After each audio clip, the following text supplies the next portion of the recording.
Hey, welcome back again to Meg Academy and our YouTube channel here on marketing. And this is part 2 of a 5-part series. Part 1 was on how to actually set up and go after building a rapport and relationships with referring physicians or potential referring physicians. This part 2 is all about patient referrals. It's all about what I like to call return business. For those of you who've been in physical therapy private practice for some time, you probably know by now that the largest source of your new patients should be coming from what we call return business. Not return patients necessarily, but return business. So let me clearly define what that means. If a patient came into your office and had an overwhelmingly positive experience, they're most likely going to come back again if care was needed. But if it's done really well and you've communicated very clearly to them that you're a growing business and you really appreciate their support, and we're in a community where private practice is helping to help those within the community live in a better community, they will become little marketers for you. They will wear your jersey, and chances are they're going to refer a friend, family member, coworker, peer, or even tell their physician raving things about your practice. If that's so, and you're a high quality practice, what I would expect is that over 60% of all the new patients, this is the metrics, 60% of all new patients on a monthly basis are coming as return business from one of those 4 categories, right? The patient themselves, friend, family member, or coworker associated with that patient. And I would add the last, that they're actually saying something nice about you to the physician. So in order for that to happen, I highly, highly recommend this one single successful action. Hire a patient care representative.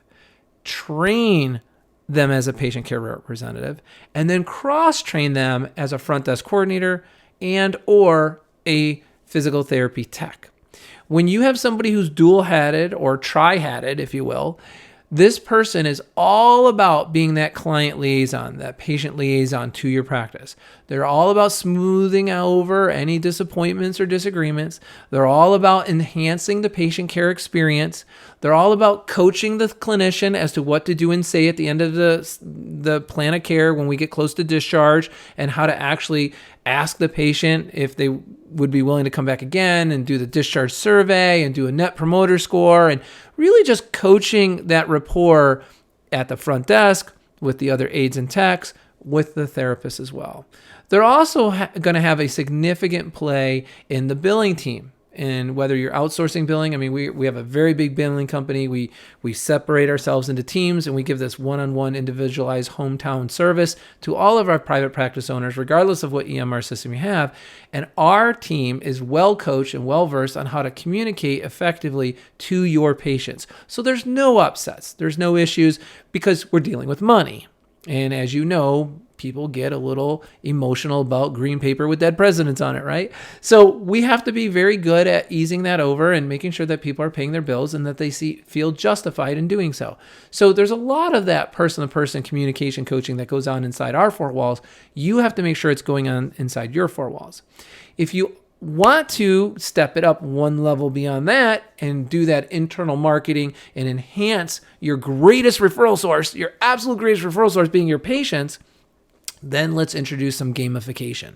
Let's let that patient care rep introduce some gamification into your office.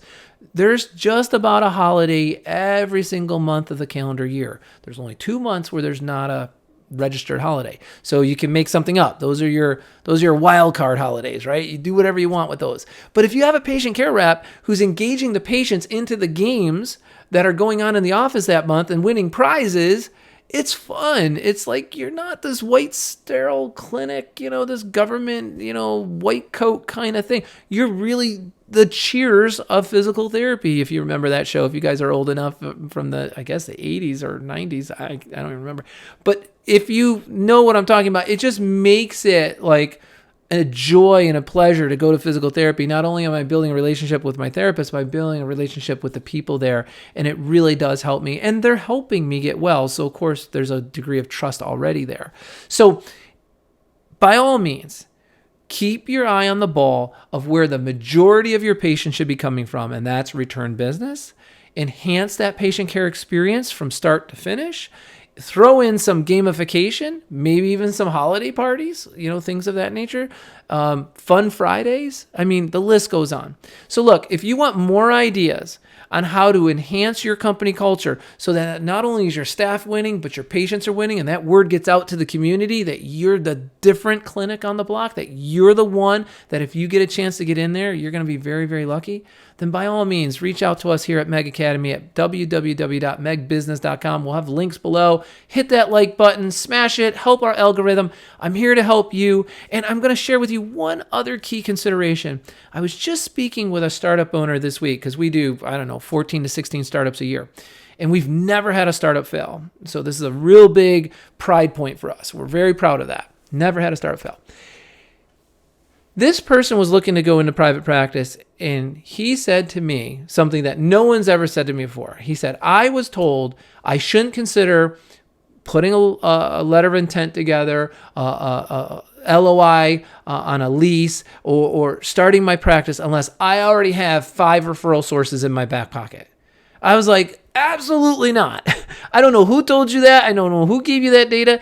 How are you possibly going to have 5 referral sources in your pocket if you're not practicing in this area? If you're new to the area or you've been working for somebody else, those physicians have the allegiances and relationships there. You've got to go into private practice strong and confident that you in your business that you're building is going to build those relationships and those rapport with the referring physicians through the good care you're giving to your patients, from the good results you're getting from your patients. You go there first. It catches their attention like, oh my gosh, I didn't think my patient was going to get better that fast. I thought that she or he has gone to therapy before. These are results unexpected. And then you go start introducing yourself and meeting yourself. And then you have to be doing and saying something like we have the newbie e-stem or some new device or some new reason why they should turn their attention to you. So anyways, I'm getting in a little deep, getting a little over my head. I'm coaching now instead of just enlightening you to things to think with. But if you want to know more, there's so much behind that. We have 24/7 live coaching. We're here to help you. That's all we do day in and day out. So please check us out at Meg Business. Meg Academy is the company, is the group that's going to really get you started or greatly enhance what you're currently doing. And of course, if you want to know more about billing, we do that as well too. So thank you a lot. Thank you very much. Hit that like button, support our channel. I really appreciate you spending time here with us as we try to give you the greatest value we can. Take care, everybody.